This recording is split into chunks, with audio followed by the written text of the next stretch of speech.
a triumvirate. That is when you have three people, right? So we have Vinny Laspinoso from the previous show. Vinny, wave your voice hand. Vinny Laspinoso. Hey guys, from the what's previous up? show. Vinny, It's wave your. nice meeting you guys again. Yeah, and we have Joseph Amenderis. Joseph, wave your voice hand. Hey everybody, how's it going? All right, so we are ready, and we are talking. And folks, this has been.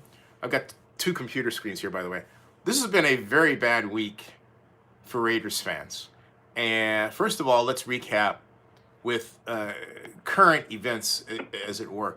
Current events. Hey, IRC, how you doing, man? Current events are that the Kansas City Chiefs trounced. Hey, Rob Iman, trounced. Just crushed. Although it looked like they were about to be crushed for a time. The Tennessee Titans, much to the chagrin of my dear Auntie Lovey, who lives in Memphis, Tennessee, or just outside Memphis, Tennessee, and her family, including my two cousins, were rooting for the Titans. Sorry. It just didn't happen this time. The Chiefs, the AFC West champions, the key nemesis of your Oakland/Las Vegas Raiders, are going to the Super Bowl for the first time in 50 years. But, guess who they will face? They will face none other than the four-time Super Bowl champion, actually five-time Super Bowl champion, thank you, because, as we know, Steve Young got the monkey off his back in the fifth time. San Francisco 49ers. So the San Francisco 49ers have held a long rivalry with your Oakland Raiders across the bay. And to the point where 49er Raider preseason games were a must-obtain ticket for a must-go-to game, which unfortunately was ended several years ago because of what some would say, and I think quite accurately, was a little bit too much of perhaps a gang influence and way too much fighting and inappropriate behavior.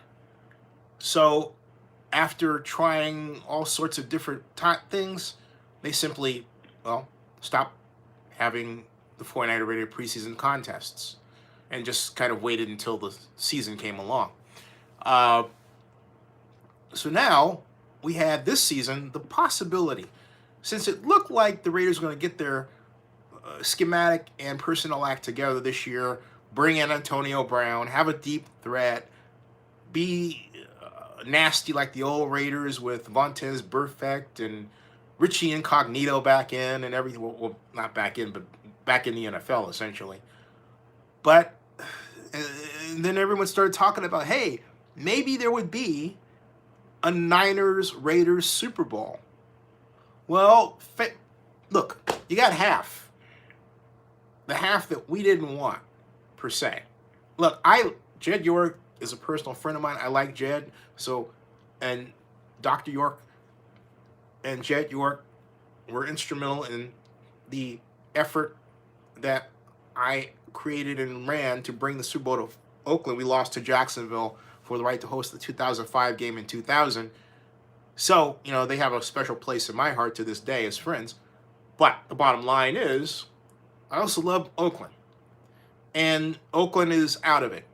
But it just doesn't end there. Earlier this week, on Monday, the country was finally made aware of something that this blogger had informed you about going all the way back to June, and that's the roof problem. Remember, it started with a truss problem with the bolts, and then we had the Las Vegas whistleblowers that came to Oakland News Now, which reported on not just bad bolts, but bad welds that contributed to the stressed and malformed and malbuilt cable net roof system, which is being repaired as we speak. Thank you, Chi. Which will delay the roof past May. Now, a lot of you are saying, wait a minute, they said May. Here's why I said past May. Momentary aside, folks. Because the original report, which explained that it would be a May delay, was originally written November of last year. Then I put out that, hey, wait a minute, they are late with their reports. So they brought out a December report the morning of the Stadium Authority meeting last Thursday. But if you read this December report, it's actually a continuation of the November report, correcting parts of that report. It's not a true December report. So we're going to have to wait until March 19th to get an update, because they don't do weekly updates, unlike a public project should be done. So it could very well be, and I believe this is the case, that the roof is actually delayed beyond May. But there are a lot of reasons that add up to millions that they're not reporting that. It is a big mess, a gigantic quagmire, which led, and I'm glad that Richard Hike, Zenny 62 Media vlogger, went to cover for us the Friday Oakland Alameda County Joint Powers Authority meeting, where its new executive director, but esteemed former city manager of Oakland, the legendary Henry Gardner, was asked by Alameda County Supervisor Scott Haggerty 2 questions. First, did you have conversations with the leaders? I'm paraphrasing. Discussion. And then the second one was, did you, at any point in time, or what do you think, or do you believe that the Raiders will overcome their roof problems and open on time? And Henry is want to do, gave the question a great deal of thought, but then did this also Henry Gardner, if you know him, thing where he gives you an answer that, although it sounds like it's short, or maybe he's putting you off, he is actually telling you basically precisely what went down without giving away confidences. And this is what he said. It's coming up in one moment, folks. In fact, what I'm going to do is take this camera, for those of you who haven't seen it, and I'm going to point right to it right now. There's the camera as it's opening, and there it is.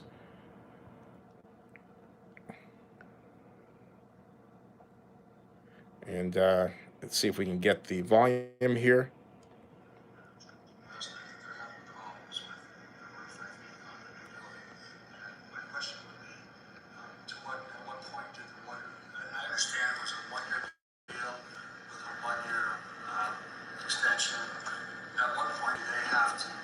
Major news. Vinny here. This is major news. It's just incredible how, like, this has really been like a non-talking point for literally anyone. I don't understand why. I mean, this really impacts the NFL as a whole coming up next year, and for an entire franchise. I mean, this is some serious issues that has to be raised up. Hold that thought, because he's talking. I'm trying to get the volume in here.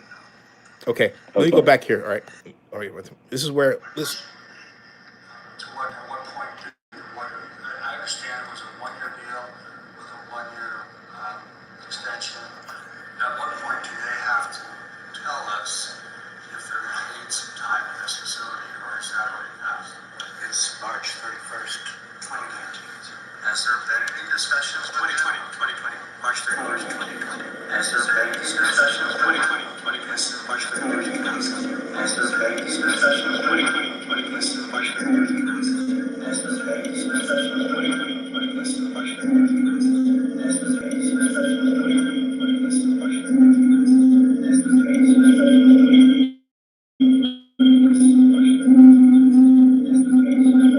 Trying to get the feedback out of there. So let me do this. All right, let me do this, so you can hear that. Yeah. All right. I hear like, I hear that part. Bad feedback, but the whole point is, you heard Scott ask, have there been any discussions? And he said no and no. no, and Mhm. no. And and so, and basically what he means is that, we see if I can get that. He means this. Okay, first of all, no, I haven't had any discussions with him. Now, under in the Henry Gardner world, no means I may have gotten a text message, but I'm not telling you. I may have gotten an email, but I'm not telling you. You asked me about discussions, and I gave you an answer. No, because that's how Henry thinks. Henry is the quintessential public official. He is very, as we use the term, seasoned. And if Yep. if Scott had his training in how to deal with the Lions, Scott would not have gotten himself into the conflict of interest trouble for something he didn't do. But then I digress here. Scott was essentially led along by these fellows, and then when they realized they made a mistake, they let him basically hang out there to dry on his own. Very cold, but as Ignacio de la Fuente is fond of saying, and I think it's extremely cold, welcome to Oakland. That's another story for another time. And I say this also to say that, Scott McKibben was not guilty of conflict of interest. Okay, he didn't do that. But my point is that Henry, and this is the main story, Henry does not believe the stadium is going to be finished on time. We broke that story. We got that out there. He said that. For all of the other stuff that we may want to read into it, the one thing that cannot be denied is the fact that he answered Alameda County Supervisor Scott Haggerty's question with no. In other words, no. That's what he said. Okay. So, what are the Raiders going to do when now everybody is scrambling around? Don Webb supposedly gave a press conference to the media there at the Las Vegas Stadium right after his presentation the day before, in which he was combative with the press, and he was cutting people off and didn't allow them to mention anything about a delay or ask this question. It's pretty nasty. All right, so it's clear, beyond a shadow of a doubt, that there are problems in Raiderville. But at least we could have had some nice, solace, nice gift by having both the Chiefs and the Niners lose. That didn't happen. Instead, the reverse happened. They both won. And so thereby presenting this scenario that says to Oakland a lot of things. For me, it says, hey, we as a city, regardless of who did what to whom, the Raiders are heading out the door. So we don't get to bask in the glow yet of what they're going to do. Okay? And the Raiders just didn't deliver on a product that would have brought a Super Bowl to Oakland, as Mark said he wanted to do. Instead, the rival Chiefs and the Niners across the bay are doing it. So it's like we're in the middle of the donut, like this big hole. That's what it feels like for me as an Oaklander. It's like this big hole, right? And it's like, once again, we're in the hole, and we're stuck in the middle. And I say that because Oakland has historically been described as the hole in the Bay Area's donut. And so here we are, folks, Oakland, the hole in the Bay Area's donut, with the sweet stuff being enjoyed on the West Bay by the 49ers, and we're just sort of sitting back watching them. There it is. Okay?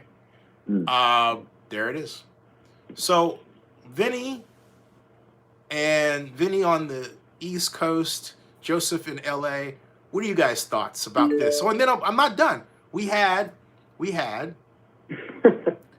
as I was so smoothly corrected by my two guests and vloggers, the Hall of Fame debacle, where Tom Flores, a Raider great if there ever was one, wasn't put in. Okay? All right, so, gentlemen, what did I miss, and what do you think? Well, not only did Tom Flores miss. Okay, how about Vinny first and then Joseph? How's that? Okay. Keep in mind, not only did Tom Flores miss it, a few days later, Cliff Branch missed it. Ah. That was also a big issue. The Raiders got stabbed twice. Now, obviously, Flores was the one that seemed more likely because Flores built up a lot of momentum. He was a finalist last year along with Don Coryell. It seemed like he was pushing. He was the coach that most people were saying that they wanted online. They were very, very passionate. And instead, they put in Bill Cowher and Jimmy Johnson. And keep in mind, both of these two are extremely deserving. Bill Cowher was very successful with the Steelers. Out of all the finalists, he had the best winning percentage. His teams were always so dominant despite the revolving door quarterback. And I know it says it's a team game, but at the same time, people also say you don't have a chance unless you don't have a quarterback. But he always made sure that was an exception. And as for Jimmy Johnson, he also changed the way we draft, and he also created a dynasty in the Dallas Cowboys in the 1990s.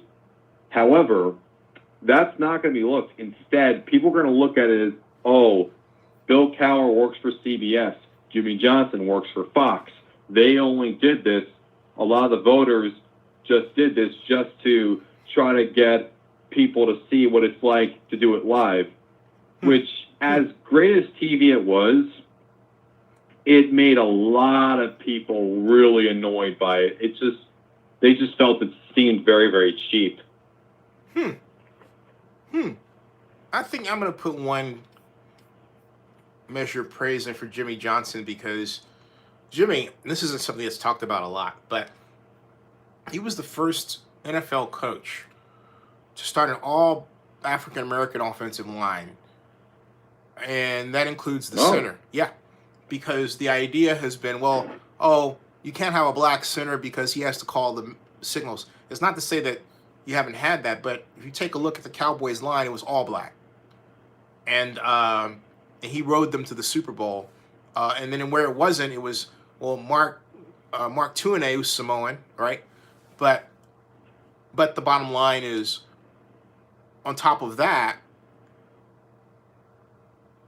they were also all over 300 pounds. And it was a counterpoint to the Bill Walsh style of having the svelte, pulling, trapping guard and tackle that can dance and parry and block. These guys were huge, and they could quite literally smother you with their blocking, but they're also strong enough. I think Nate Newton bench pressed 763 pounds, if you think about that. Jesus. Right. Jesus. And I think he up to 1,000 at one point. And they could quite literally blot you out, period. Jimmy Johnson was the first guy to create that line. And, some might respond that there are some health issues they've had to deal with later in life, and that's true. That's true. But the bottom line is he constructed that line, and they won. And he did something that other coaches didn't do. So he's the person who ushered in the era, which we still see today, of big linemen who can move. I mean, look at Miller from UCLA, 6'9", 335 pounds. Not quite twinkle toes, though. He gets beat a lot. Or look at Cam Robinson, the guy I wanted the Raiders to draft the previous year, who manhandled Myles Jarrett. Jaguar. Right. Manhandled him. All pro his first year, right? So, you can credit Jimmy Johnson with all that. Just wanted to put that in there. Hey, Well, Joseph. Joseph. Joseph was going to say you're next. Yeah. Yeah, Okay. go for it. Let me touch base really quick on what Vinny had mentioned about CBS and Bill Cowher both. The one thing I'm going to talk about then, if you bear with me, I wanted to focus mainly on Tom Flores. But what I think benefited Jimmy Johnson and Bill Cowher is that they're nationally known. They're nationally seen on TV. And so whether it's right or wrong, I think that played a lot into picking these two individuals that are well known in the broadcast realm now. Say, well, do people really know Tom Flores now? Now, as a diehard Raider myself, it hurts for a number of reasons. The one thing is that the only two individuals in the National Football League who has won a Super Bowl as a player, who has won a Super Bowl as an assistant coach, and has won a Super Bowl as a coach is Mike Ditka and Tom Flores. And guess how many of them are in the Hall of Fame? How many? Just one Mike Ditka. Wow. Just Mike Ditka. So if you consider such a rarity in the number of different realms, first of all, you have only one of two players in the history of the NFL has achieved this. And the second, how often do you see a minority, specifically a minority of Hispanic or Latino descent, achieve these goals, and to not praise this as an opportunity to show how diverse the NFL is an insult to me personally as someone of Latin descent, but also how much do we try to cater? The Raiders played games in Mexico City for how many years? We try to ingratiate ourselves as the NFL to different people all over the world. And here's a great opportunity to show the world that it's not one-sided, and we should be celebrating Tom Flores, who is 82. God bless him that he's still around, and that we should have put him into the Hall of Fame and give him something to be really proud of. And I'm sure he's a proud individual already.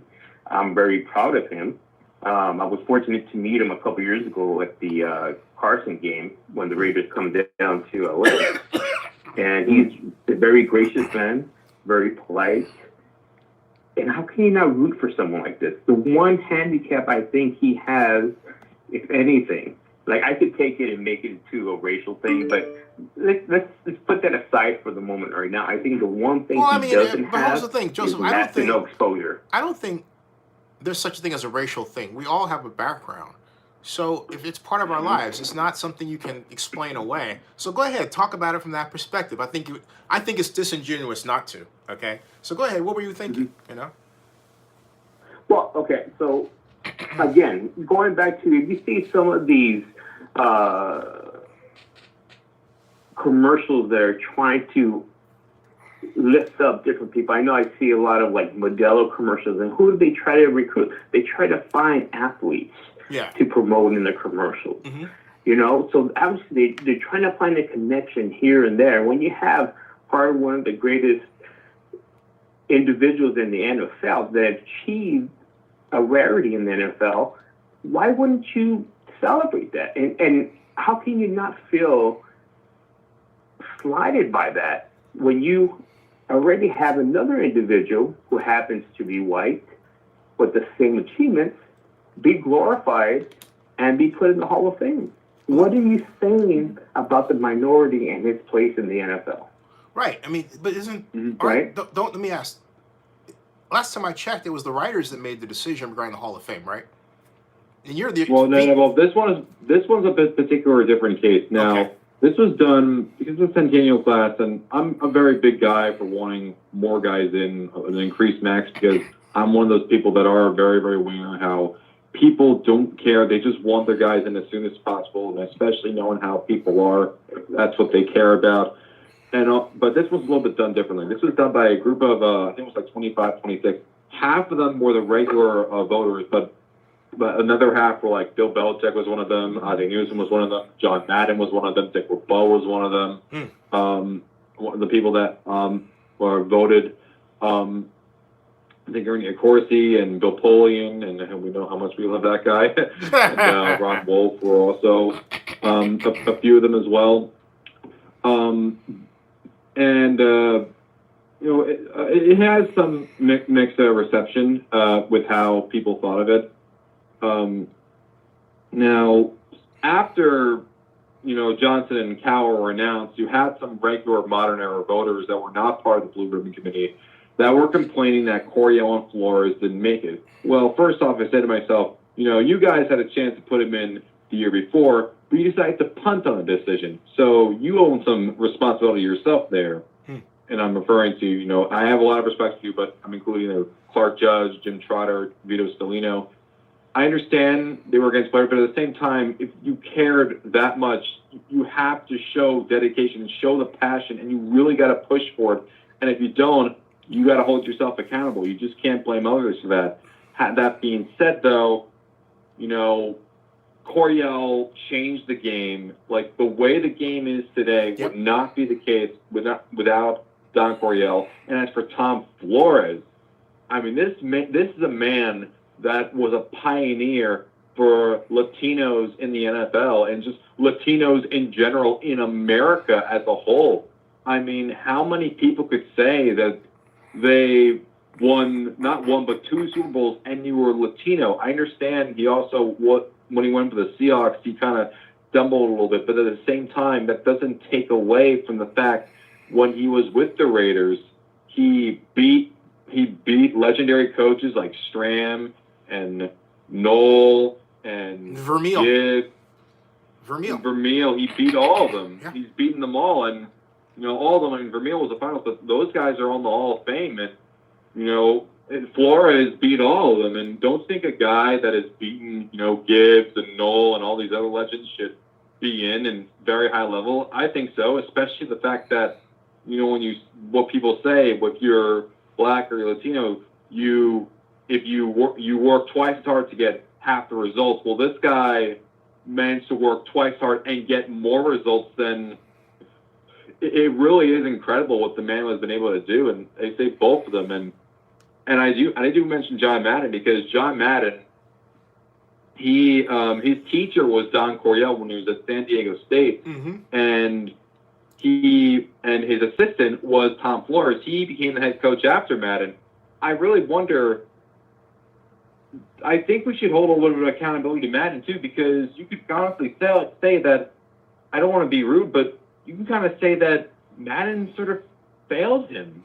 I'll say one thing, because I know, for example, I know Clark Judge personally, and Clark is married to Leslie, who used to be NFL public relations representative when I first started covering the NFL draft. Oh, I know Clark Judge. I know Clark Judge personally too. I actually wrote an article for him once. Oh, cool. Yeah, so we both know Clark. And I was gonna just think maybe we should get him on the show and ask him if that's see if that's we work on that. But my point is, and Vinny, I think you know this too, that and maybe you do as well, Joseph. That I remember I was talking to Ira of the Tampa Bay of Joe Buck's blog. Now he was of the Tampa Bay Times, but he and I had this conversation. I believe it was actually on video. When I was at the NFL owners meeting, the spring league meeting, when it was in Atlanta, not last year, but the year before that. And he was talking about how writers will champion a certain person, okay? And someone has to get up and speak on behalf, but then just because you do that, it doesn't mean you're getting everybody to go with you.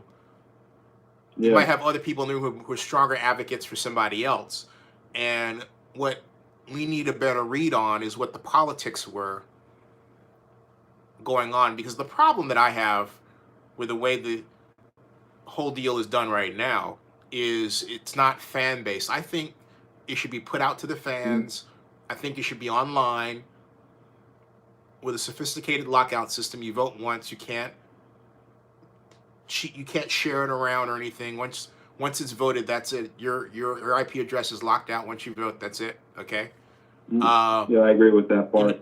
And then, I like the idea of like the modern era. Like I'm very big into like wanting but we regularly just five modern eras.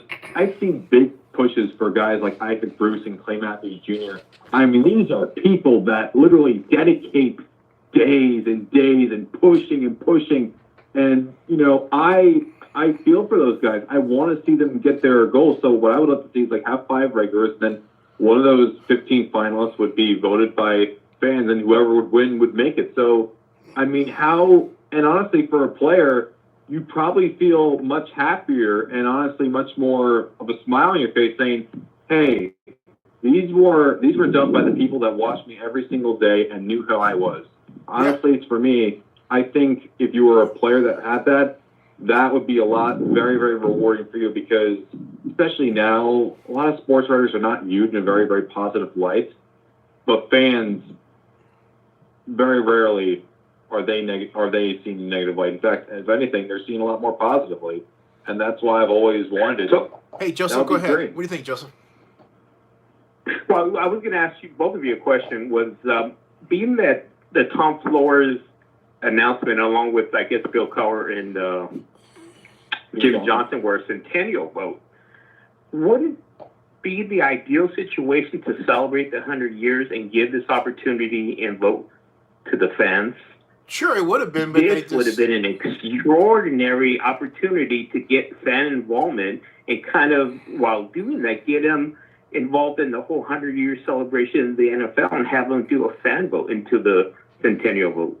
No, I think you're absolutely right. Oh yeah. Hey, before I would have loved that. I would have loved like a couple of guys that would get in by the fans because, like, I also want I wish that so many of the writers hell. I'm 20 years old. I can't be the one that needs to tell people how great Ralph Hay was or Buddy Parker, Tom Flores, Don Cornell. We also need a lot of these writers to really be up to date because I'm talking about the whole history of the league and Eddie Kodel's another big name. He was the guy that actually he signed Kenny Washington and Tank Younger and Woody Strode and really set the narrative for blacks to come into the NFL after World War II. That's another guy I really like. Mm-hmm. And, I know Woody Strode, I should say I know the late Woody Strode. He lived in the Bay Area, and he was friends of our family, my mom. So, yeah. Oh. And I need to mention that because I do feel like, a lot of them just seem to, not know about it or forget them, which is weird because aren't they supposed to have a very deep knowledge and history of the game? I mean, Google's our friend. You can search for whatever we want. That's how I got all my information. It's worked fine for me, and I have a massive spreadsheet to prove it. I mean, and I can't be the one. Hell, I'm 20 years old. I'm not even legal enough to drink yet, and I'm doing this stuff. Come on, that just. Boy, Vinny, you're making me feel old, and I'm in my. Oh, let's not get started. Yeah, I want to come back to that, but I also don't want to get too far ahead and miss the comments. So let me read the comments out real quick. Aaron Stevens says, "What's up?" Ryman says, "Hello." Kenny G says, "Very bad weekend for the only nation." Rob Iman says, "It was a travesty. They ended the battle of the end preseason," talking about the Raider Nighter preseason game. Rob Iman says, "Battle of the Bay." Chi, thank you for the investment. Chi says, "Sigh. Raiders have really failed the fans. No playoff in Oakland Coliseum. Meanwhile, of 49ers win, they will take over the Bay Area like the Warriors." I have to say, there's some truth to that because I went into the Athlete Bar, the Athletic it's called, on the corner of Grand Avenue and Webster in uptown Oakland, which is really sort of north downtown in a way. Anyway, this was when the 49ers actually hosted the Packers on Sunday Night Football and blew them out of the stadium. And the place was full of Niners fans. There was not a black jersey to be seen. I interviewed the manager, and he says, "I'm not even from here. I'm not a fan of either team." And I thought, well, welcome to the modern Oakland. Wow, okay. So I see what she is saying. Koala Raider says, if they have to come back to Oakland next season, if the stadium is not ready in Las Vegas, it will be bad timing since they took the letters down from the old building. Oh, I see your point. Well, I think that's fixable. Raider P says, it ain't the Battle of the Bay no more once we in Vegas. Sad truth. John Mark says, hello. Cheese says, let's talk about the games. I think we know about the roof issues, and the stadium won't be fully done until the end of the 2020 season. which means Raiders back in Oakland. John Mark says, I like Henry Gardner. He's honest. Adonis Giorgio says, should JPA allow the Raiders to play at the Coliseum for 1 year and let Oakland be a foster city? Charm says, well, look, the Raiders signed the lease, okay? So the situation was created when the Raiders signed the lease extension. That was last year. I don't believe in crying over spilled milk. What was done was done. Yeah. Charms 360 says, Chiefs fan here, going to miss the blotch. Don't know what that means. Oh, black hole. Chiefs says, driving down Telegraph Avenue for the last month and a half, that's in Oakland, the Oakland community has switched to 49ers fans. See what I'm talking about? From Everett and Jones to all the bars, nothing but 49ers fans, amazing and sad. No, he's right. He's right. The Raiders have, they've done nothing to maintain their Oakland fan base. And it's going to be interesting to see what happens in Las Vegas, because I think that stadium is going to be taken over by fans of the Packers, the Chiefs, most notably, the Broncos, and you get the idea. Brett Phillips says, a terrible day for the Raider fan. John Mark says, Donis, you shouldn't worry nor entertain that thought that Donis was entertaining about Oakland being a foster city. Darkbeard says, Raider fans need John Madden to run operations. E. Smith says, add Cliff Branch and Drew Pearson to the Hall of Fame snubs. Well said. Thank you. Drew Pearson, a snub? What the heck?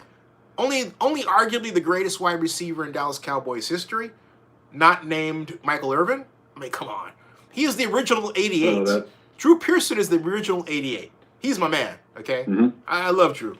I felt so bad. Drew, I felt so bad for him. Yeah, Drew goes back. I felt so bad for him. Seeing.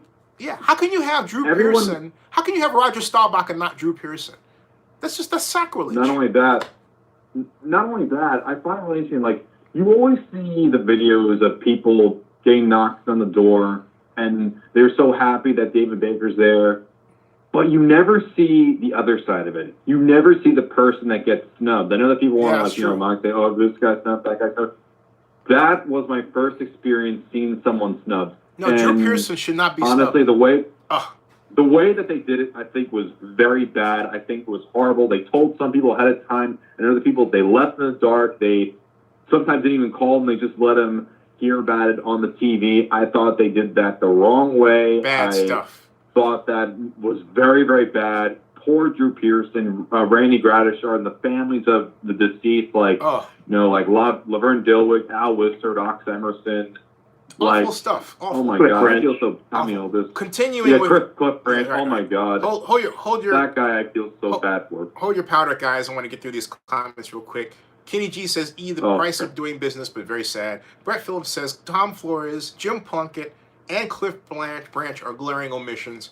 Rondell says, what if Raiders signed Tom Brady, traded Carr for more draft picks, and among those additional draft picks, draft a young quarterback to learn from Brady? Yep. Darkbeard says, Brady done. Rondell says, 1 sack away. Raider P says, T.O. was right about the NFL Hall of Fame voters. They're all blind and only pick who they want. UB and Tom Flores deserves to be a Hall of Fame. Gardening with Skinny Boy says, great. He then says, great game tonight. Raider P says, no Brady talk. He's not going anywhere. John Mark says, here's a question for everyone. What if Tom Brady signs with the Raiders, trade Carr for picks? Does Tom Brady catapult the Raiders into a Super Bowl contender? My answer is no. Raider P says, I'll bet that Mr. Kraft, will find a way to keep Brady with the Patriots. Kenny G agrees. John Mark says, I agree, Raider P. Gregory Stevens remarks, I would like to see the Bears draft offensive line. They need to run and protect the quarterback. Better talking about Chicago Bears and the quarterback Mitchell Trubisky. Darkbeard adds, Kraft will be sick if Brady leaves and wins with a ring with a different organization. Gregory Stevens says, I don't know what that is. Brett Phillips says, Kraft won't let Brady go. John Akala says, how you doing, John? No Tom Brady to Raiders. I think he's lost his accuracy and zip in his passes. Age catching up with him, I think. John Mark says, I know Mark Davis wants Brady. Gregory Stevens says, what, Brady available? Bears with Brady? Nice. Darkbeard says, if Mahomes with his Super Bowl contract wins the Super Bowl, is what he's saying, his contract will be $200 million plus. John Mark says Brady the Bears could happen. Where does Brady the Bears stuff come from? Then he says Robert Kraft will find a way to keep Brady. Then John Marks remarks, Tom Flores and Jim Plunkett deserve Hall of Fame. Rondell remarks, with the Raiders bringing in D-line coach Marinelli, I'm thinking most of the top draft selections will be defensive upgrades. Gardening says, okay. Gregory Stevens says, will Brady even want to play in California? Raider P says, so Zen, are you going for anybody in the Super Bowl? I'll root for the 49ers for one day. I'm going for the winner. I think this is going to be an exciting future Super Bowl if you're a fan of schematic football. Not that the previous Super Bowl wasn't, but let me be more pointed. The previous Super Bowl, Super Bowl 53, was a treat if you're a fan of 70s defense, like I am. Linebackers up close, ready to either blitz or stop the sweeps, or in this instance, stop the fly sweeps, which is what they were put up there for, okay? To really stop that fly sweep jazz, not that I discount it, that the Rams were known for, okay? So this year, this Super Bowl is going to be a treat for those who are students of offensive schemes. You've got the zone experts, inside zone and outside zone. You've got that's in the 49ers side. You have the experts of the mobile quarterback and how to design plays for the mobile quarterback. That's the Chiefs. So I'm really quite excited to see what both teams do offensively. I'm not necessarily rooting for anybody. I just think it's going to be a feast for schematic eyes. Raider P says this will be a chess match game between Reed and Shanahan. So yeah. So we got through all of our comments and we are current. Back to somebody's rustling. Who's rustling? Somebody's rustling papers there. Who's that? Nothing. There was just something going on. I just had to shut the door for some. Okay. Continue. And Colway says, when we play the Chargers in LA, do you believe they're going to be still have Raider fans? Okay, let me get back to the games that are played today. Which one of you, who is the most surprised that the Chiefs beat the Titans? Anybody? I picked the Titans. I'm not surprised. I picked the Titans to win, but deep down, I kind of wanted to see the Chiefs win. I know I'm saying this to a couple Raiders fans, but the reason as to why I want to see the Chiefs win is for one reason. And that one reason is because I love Andy Reid, and I really respect the man. He's been through hell. I think the way that people like to rip on him nonstop is honestly dehumanizing, and I feel so happy for him. Like this guy's just like one win away from his first Super Bowl, and he's only a few more other wins away from becoming fifth all time in wins. Period. Joseph? Or hello? We got Vinny and Joseph. Yeah. Go ahead. Yeah. I couldn't speak. Are you okay? Well, for me, For me, I just didn't. I had an inkling the Chiefs would win. I know I made that prediction with some friends that it would be the Chiefs and the 49ers. I did think they were a much better performing team. I think they played with each other a lot longer, so I think they had the edge, especially playing at home. When it comes to the Super Bowl, I don't like either team, so I could care less who wins. I think it's going to be an entertaining game, to say the least. I have to admit that I was surprised the Chiefs came back the way that they did, but even as I was watching the game, because initially Tennessee really seemed to be going back to the formula they used to beat the Ravens, and I have to say I'm still impressed that they did beat the Ravens, as much as a number of people out there say that the Ravens chokes. Raider P says he was surprised. Dupleix Lattimore was surprised, and Raider P says, it's my Raider blood. I can't root for the Chiefs. John Mark says, I'm not surprised the Chiefs won. John Acala says, I did pick the Chiefs to win. Not surprised. Raider P says, I agree Andy Reid is a very good character coach. I respect Reid even when he's coaching the Eagles. And John Mark says, 49ers winning over Chiefs. 42-17 prediction. Gregory Stevens says, no, the question is, Mahomes is going to be the greatest of all time. I got to give it to Mahomes. I think Patrick is going to have a whale of a game because Andy Reid is going to scheme his tail off. It's going to be a fun game to watch. And that's not to say the Niners aren't either going to either. But I was also looking forward to what I thought was going to be the first AFC Championship game pitting two African-American quarterbacks, Mahomes and Lamar Jackson, but that didn't happen. But still, I mean, I just think it's a great day for football that we've got two teams that, frankly speaking, nobody expected to be there. All right? I mean, look, the Patriots are not there. The Patriots were knocked out in the wild card round. I mean, how shocking is that, right?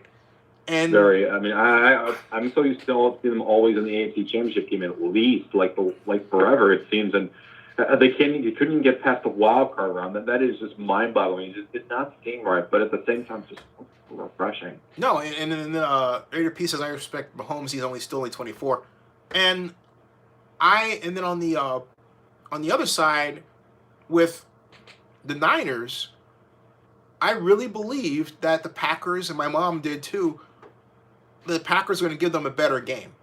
And I think Green Bay was probably a little shocked that it was there. And I think Aaron Rodgers alluded to that in his post-game comments when he said that, you know, when you think of when we all went through, different terminology, new system, getting to know each other, and yet we sort of watched this unfold.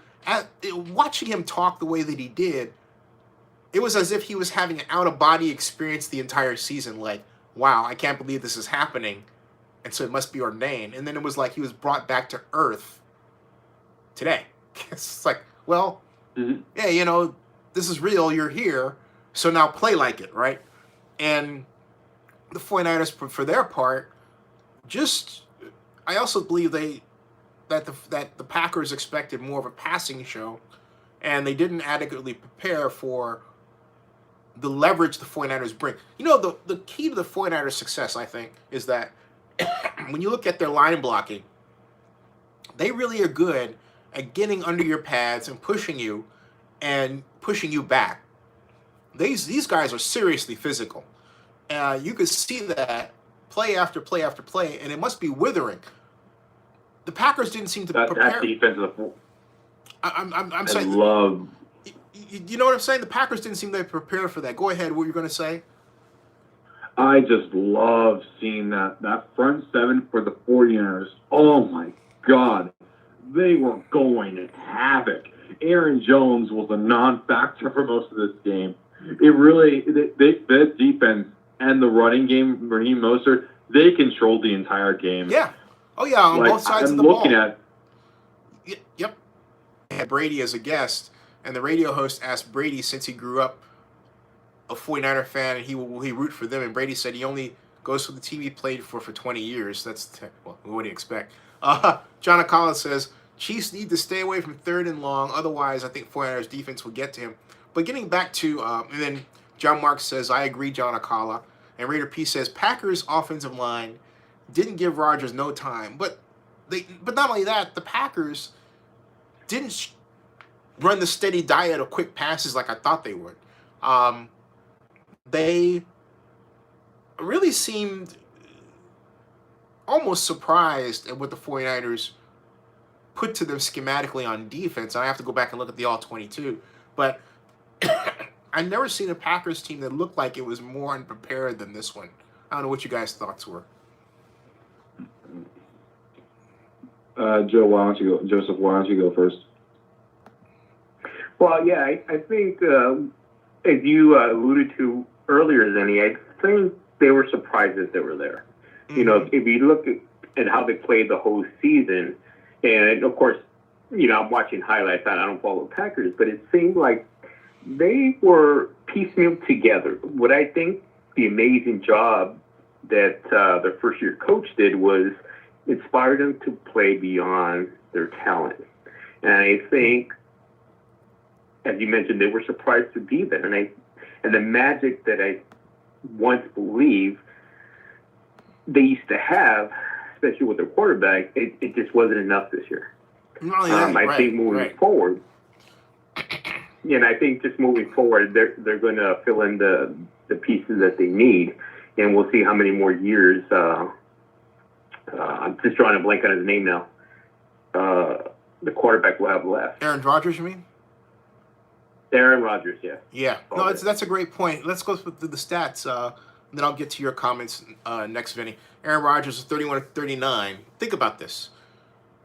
I mean, this guy's a sharpshooter. He's 31 of 39, 326 yards, 2 touchdowns, but 2 interceptions. Rushing, he didn't get much help from the running game. Aaron Rodgers, 12 for 56, 4.7 yard carry, though. Jamal Williams, 3 for 6. Aaron Rodgers, 1 for nothing. And receiver, Devontae Adams led all receivers for the Packers with 9 catches for 138 yards and no touchdowns. Longest game was 11 yards. Jimmy Graham, 4 for 59. This stat's wrong because I know Jimmy Graham had a longer one than that.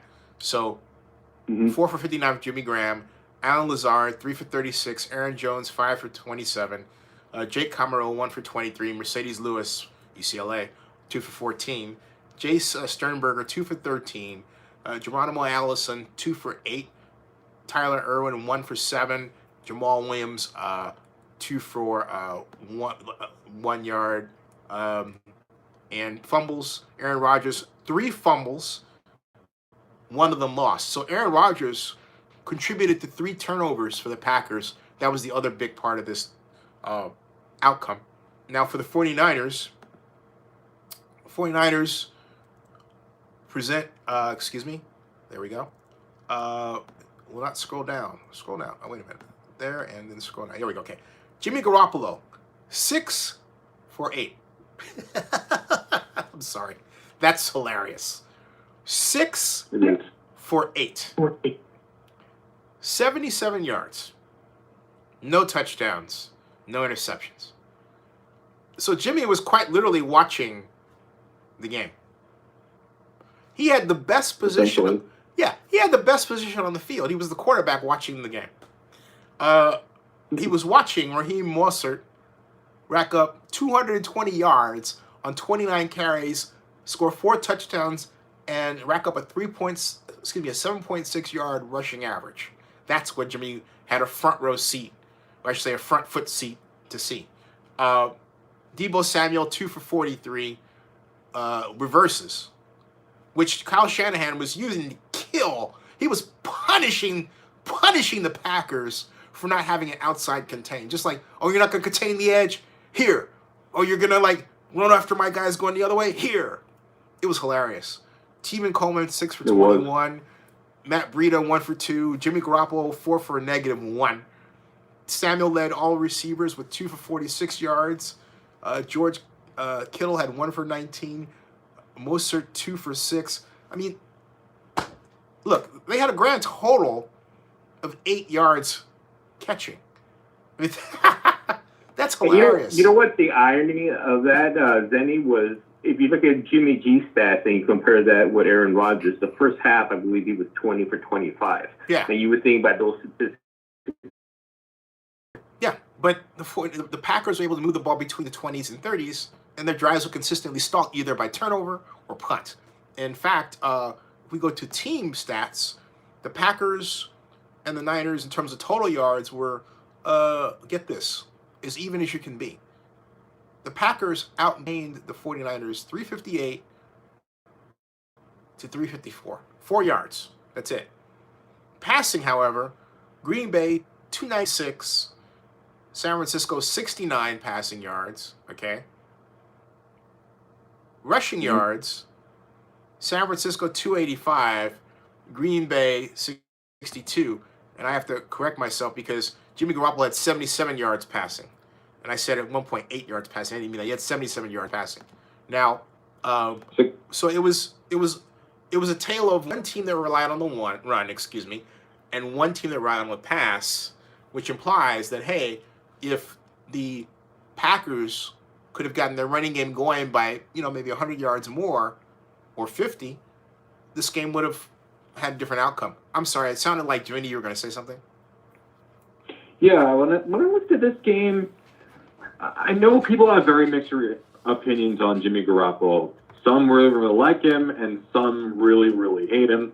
I'm someone who's somewhere in the middle, someone that, he hasn't started that many games, so you got to treat him almost like a rookie. And he is in a phenomenal situation with a really nice offensive line led by potential Hall of Fame offensive tackle Joe Staley. I say potential because who really knows, maybe, maybe not.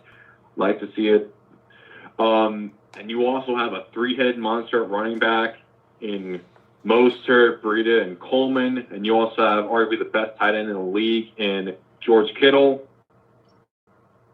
This was a team that is built for the run, so it's not surprising that they went to the run. However, what was surprising though was that he only threw 8 passes.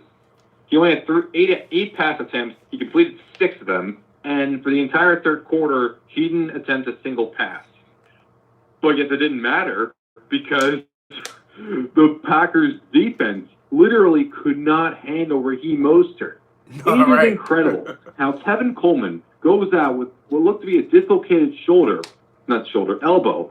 But Raheem Mostert, 220 yards, 4 touchdowns. I mean, this guy went through 7 different teams in the span of like 2 years. He was on the Niners practice squad, had his chance. That's the game, and he's had a great season. Now he has the game of his life, which gave his team a trip to the Super Bowl in Miami, where they will face the Chiefs. And, the Niners are a team that could beat you in so many ways. They could beat you with their defense. They could beat you with their special teams. They're a team that could beat you with a trick play or a nice throw by Jimmy Garoppolo. And, of course, they could beat you by running the ball down your throat until you choke. And that's what happened. I mean, in this case, they decided to force feed the ball to Raheem Mostert, and the defense of the 49ers just avoided any of all rushing attacks. So they relied the ball on Aaron Rodgers, and he did have some nice, good throws.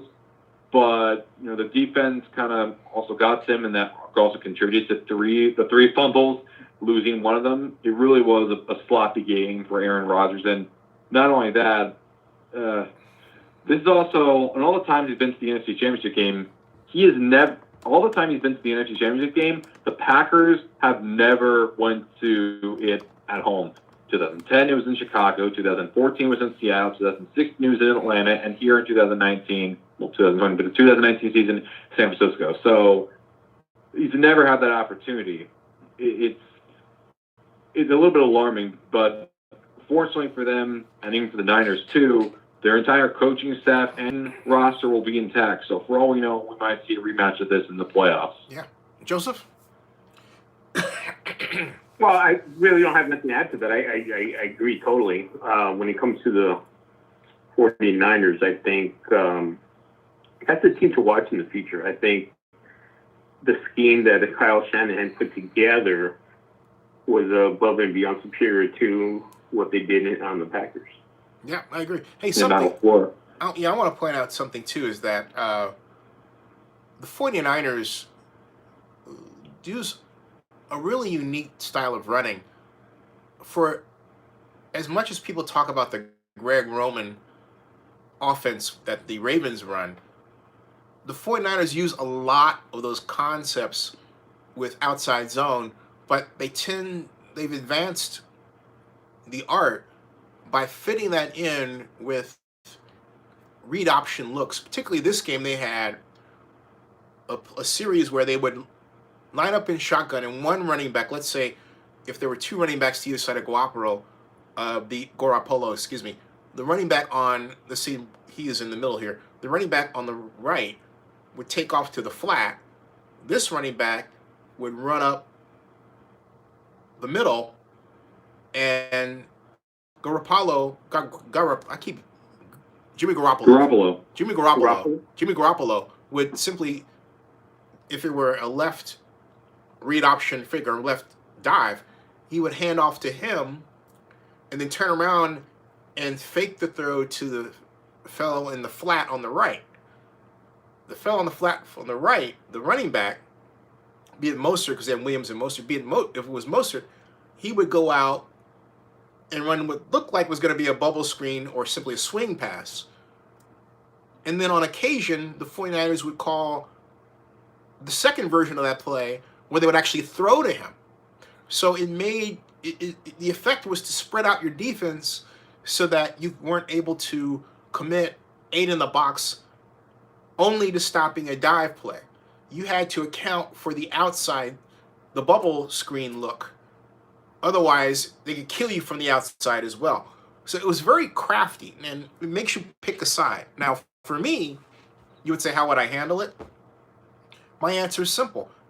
I would want to stop the dive play because I've seen enough to be able to assert that I would rather have somebody try to pass the ball down my throat than running it. Running it, having somebody pick up chunks of yards does two things. It not only picks up the yardage, but it runs out the clock. It eats the clock. It doesn't matter if it's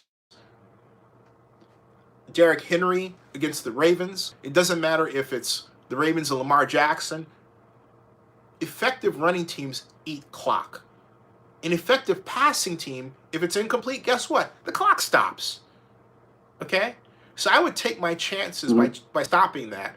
I'd like to know you guys' thoughts about this, but my feeling is there's a lot of choices in the NFL today in terms of scheme. You can either choose to stop one play or the other, and they more often than not tend to be, if they're not read options, outside run, inside run, they're run pass options. Stop the run. Make them throw. Always keep that in mind with what you do. Make them throw. If you want to commit 8 in the box and plug up the gaps, great. Like Steve Spagnuolo, I think Romo pointed this out, did very brilliantly, finally got a clue and said, you know what? We're not going to let Derrick Henry beat us. We're going to use a goal line defense on third and short and fourth, and we're going to make them throw. Because a goal line defense on third and short not only better assures the probability of stopping the run, but if it happens to be a pass, guess what? Your defensive linemen are already in the gaps, pushing on the offensive line. They can break through and sack the quarterback anyway. So I would rather use that strategy. It'll be fascinating to see, and I would use that against the 49ers. I would say, hey, Niners, if you're going to run this way, you know what? I'm going to play like quasi-goal line against you, and I'm going to dare you to run against it. I'm going to force you to pass, and then I'm going to blitz from the outside. I'm going to constrict your offensive line by sealing your interior gaps. And then I'm going to blitz you occasionally from the edge, either with a corner or a safety or both, or corner linebacker or safety or some combination of them.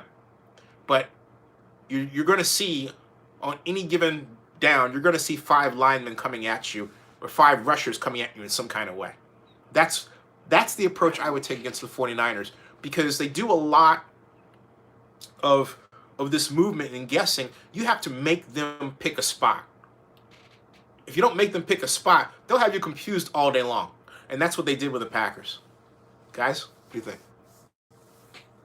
Yeah, I couldn't have summed up any better. I mean, I did think that I was really impressed with the way that the Chiefs were able to scheme their defense and find a way to try to force the Titans to put the ball in Ryan Tannehill's hands. Because don't forget, against the Patriots and the Ravens, Tannehill had below 100 yards, yet they still found a way to win because Derrick Henry ran the ball down the throats of the Patriots and the Ravens. But in this case, the Chiefs, seeing the film of both those games, also said, hey, we can't let this guy run through our throats. Let's try to make sure the ball's in Tannehill's hands. And Tannehill did that, was pretty good at throwing the ball. He really distributed well, going to Corey Davis, Jonnu Smith, and A.J. Brown, who, if it wasn't for Josh Jacobs, would be the offensive rookie of the year because Brown has been fantastic. Mm-hmm. And it did lead to, Tannehill kind of scrambling. Frank Clark tried to get at him, and the pass rush kind of went after him.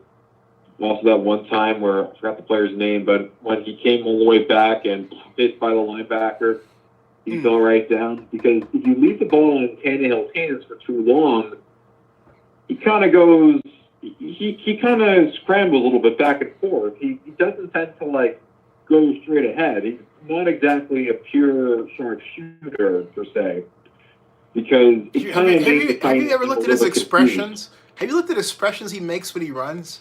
He looks like he's like, yeah, I've seen them. He looks like he's running for his life. Like, ah! Yeah, I've seen that. I saw he's like, it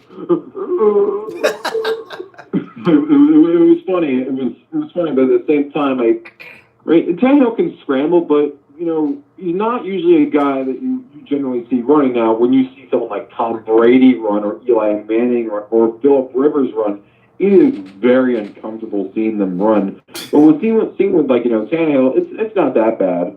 But yeah, like that's just expressions you have. Guys that are get to running like Mahomes or Jackson or Watson. Then you see guys that can scramble like Rodgers or Ryan or Wilson can also run too. And then you see guys that literally, when they do run, it is very uncomfortable to look at. It's almost uncanny, like Eli and Brady and Rivers. Hey, let's close this part of the conversation. We talk about the Las Vegas problem a little more. I want to get these comments in before it gets too late, because it's 1:12 out here. Brett Phillips says, opening line at MGM has Chiefs as a 1-point favorite. Guys, what do you think? I figured, because the Chiefs are for right now have the best odds to win the Super Bowl. That was the case after the Ravens lost to the Titans. I do think the Chiefs have a good chance, but at the same time, I don't really know if the players are really going to keep that much into them, because yeah, the Patriots won; they were the favorites, but again, before that, they were the favorites. They lost the Eagles, so favorites are something to go off of, but at the same time, I wouldn't read too much into it. Just focus on everything. And yeah, I'm not shocked the Chiefs are the favorite. Their offense is very, very potent, and their defense is also pretty nice too. It's the best defense that these Andy Reid Chiefs teams have had since he's been there, since 2013. I would definitely say so. And the Niners are a team that this is their first time in the playoffs since 2013. At the same time, let's try to see how Garoppolo does it, because they could also wear down Mostert. And these are also, this is a younger team with less experience. The Chiefs have been to the playoffs several times before, so I'm not surprised. But at the same time, I don't think it's really going to matter on the field. What do you think, Joseph? Well, I think equally the same. I think both these teams are equally matched pretty good. I think the one advantage the Chiefs have, as Vinny pointed out, was their experience. I do think Patrick Mahomes is a better quarterback than Garoppolo, and that doesn't take away anything from Garoppolo. But I do think that he has that little extra that's going to put the Chiefs over the edge. So I think Vegas has to make a decision to give Chiefs that edge, but I think they're equally matched pretty well. Yeah, I agree with you. I think the winner of this game is going to be the one that comes up with a better game plan. It's hard for me. I can envision a 49er victory.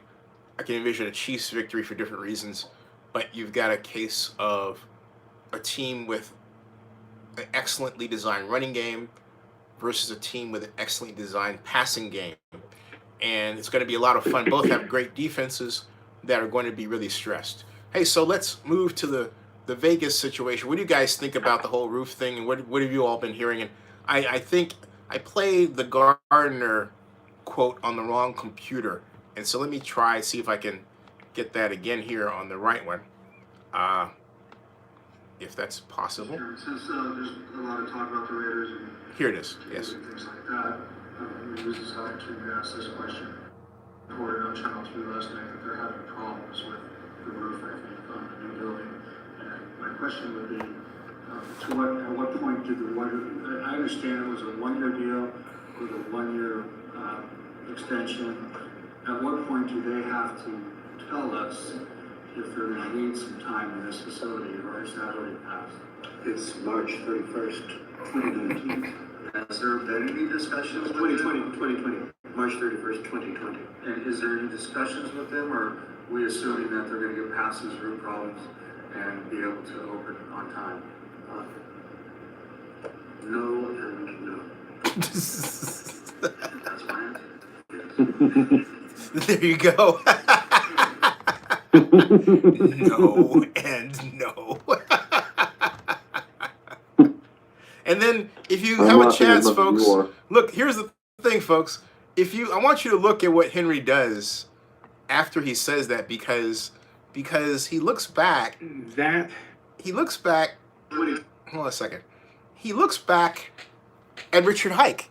He looks back at the look at this, okay? You have to see this. He looks back at Richard. Look at this. 2020, March 31st, 2020. And is there any discussion, or are we assuming that they're going to pass these root cause and be able to open on time? No and no. Let's keep watching. Now look at he looks right back at us. Look at that. See that? he knew he knew we were watching. Asking the question. Big Brother is always watching. Well, yeah, he knew. Yeah, well, I had texted Larry that we were there, and I think they knew, and I called Henry. So, but, excuse me. Oh, John Akala asking a question. So, did the Raiders try to negotiate a reduction in rent to $7.5 million in 2020 and didn't succeed? Now, I'm told that they did try by a source who happened to be in the room that day, in the camera. I won't say who. But I don't know the answer to the other question. I would have to. There's a lot. Look, I know they're talking, okay? I know that for a fact. I know they're communicating. Maybe they haven't had a sit down, but I know they're communicating. And I know that. So it's a matter of a monitor and wait and see. The bottom line is the Raiders have until, he said it, March 31st. March 31st is really the last day. Because by the time the clock strikes 12 midnight, beginning the day of April 1st, the Raiders have ran out of time. Too late. Right, it's too late.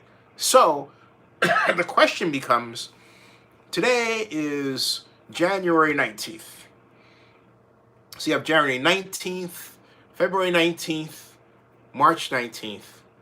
Okay, so basically you've got, what, 20 days? Excuse me, not 20 days. You've got 2 months. 2 months and March 19th to what? March 19th to March 31st, which is 22 days, 12 days, yeah. So you've got 2 months and 12 days. That's the clock. That's the clock, folks. And you know what I think, this is Joseph, is that the Raiders are going to wait till the very last minute to decide. I think they're going to take the next 2 months to see where the status of that roof is, which we already know it's not going to be ready at all. But I think they're going to take this 2 months and just kind of play it out. But I do think at the very last moment, on March 31st, the announcement will be the Raiders will play in Oakland. Yeah, what do you think, Vinny? I agree with him. I do feel like the Raiders are going to wait till the very, very end. Like, it may not be March 31st, but I do think there's a really good case that it might be the week of March 31st. And I do think that there is a good case that if the roof is somehow not done in a matter of 2.5 months, which I don't see happening, I think they will probably say no. But however, there is another caveat. There could be a case they go down to San Diego, like some of the commenters have said. However, I think even though it's closer to Vegas, I do think it's more likely that they do it in Oakland. But then again, I also said to myself, you're also having the draft in Las Vegas in April, at the end of April. So I don't know how those plans are going to change because, like, just suddenly that would be a big shock to the whole city. Like, you expect the team to come that year, and you have the draft there to prepare for it, and it just so happens that they say, we're going to be in our old city for just another year. Hold on for a second. That would be a state of shock for everyone in Las Vegas.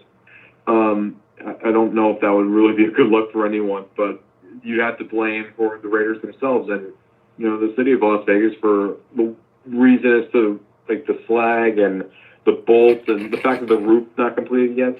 You got to blame them.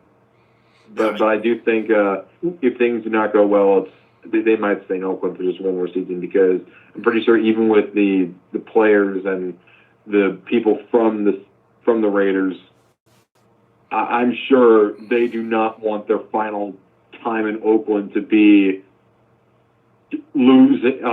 choking a 10-point lead against the Jacksonville Jaguars of all teams and being booed off the field with people throwing nacho chips and beer. Like, do you really want that in your final game? I don't think they were going for that. I think that needs to be clarified. First of all, I have to say one thing: the Raiders, in the process of changing their name and all this jazz, has nothing to do with where they play. They signed a lease last year to have an extension.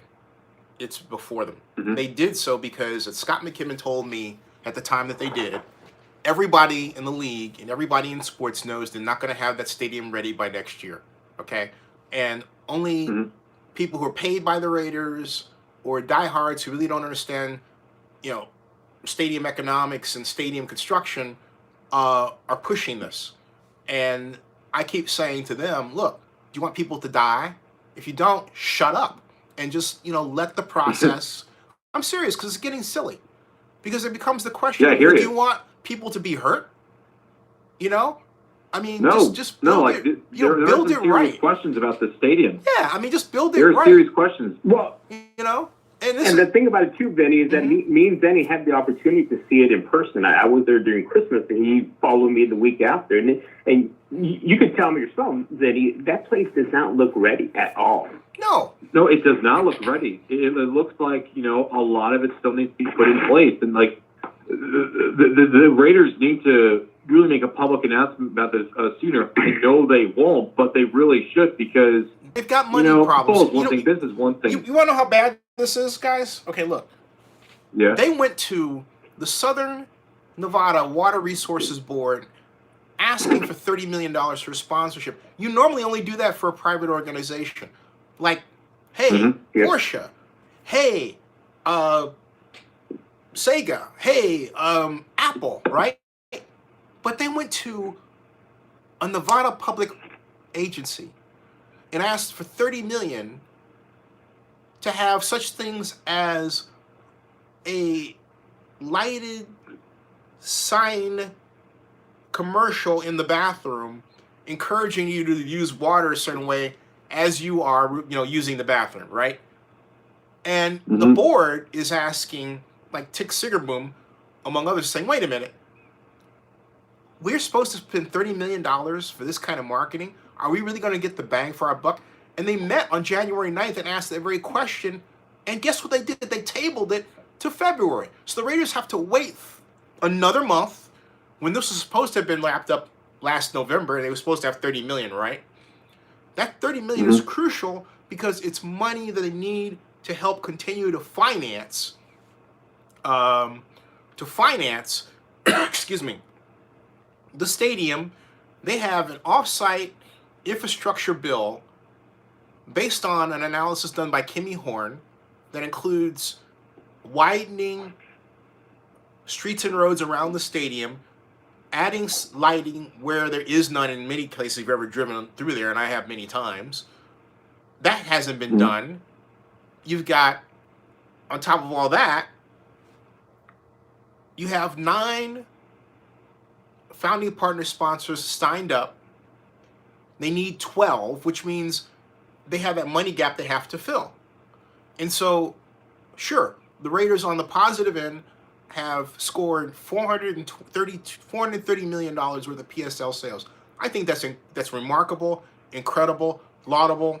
I applaud them, all right? Because they're going to need that money to fill in the shortfalls they have to deal with in other places, okay? So my point is that they have so many problems there in terms of money available to them, and a gigantic problem that is not just the roof, but it started with the trusses, because they had to go back, and the Grand Canyon partners will tell you this, it's right there in the September stadium progress report, the August stadium progress report, less so in July. But they had to go back and basically reinstall the roof trusses because they were not put in it correctly. And then, of course, they had the famous late timing of delivery of steel.